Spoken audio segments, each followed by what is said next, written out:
ఈశ్వరుడే కాదు కాదు. అసలు విష్ణువంతటి వారు ఎంత పెద్ద కష్టంలోనూ చిక్కుపడిపోయారు. ఒకప్పుడు ఎంత పెద్ద కష్టంలో చిక్కుపడ్డారంటే అందులోంచి బయటికి రావడానికి మార్గం దొరకలేదు. మన దురదృష్టం ఏమిటంటే ఇవాళ వినాయక వ్రతకల్పం చేసిన తర్వాత మనం చదివేటటువంటి కథ అంతా దోషభూయిష్టమే.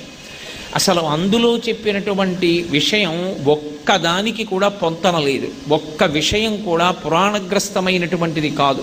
విష్ణు పురాణంలో యథార్థమైనటువంటి శమంతకోపాఖ్యానాన్ని చెప్పారు స్కాంద పురాణంలోను. అందులో ఒక్క శ్లోకం చదువుకోండి చాలు, మీరు వినాయక వ్రతకథ అంతా చదువుకున్నట్టే అని నిర్ధారించారు. అసలు మీరు యథార్థమైన శమంతకోపాఖ్యానం చదివితే మీకు ఒక విషయం అవగతం అవుతుంది. అసలు కృష్ణుడికి తప్పుకోవడానికి మార్గం లేకుండా పోయింది అపనిందల నుండి. ఎంత మార్గం లేకుండా పోయింది అంటే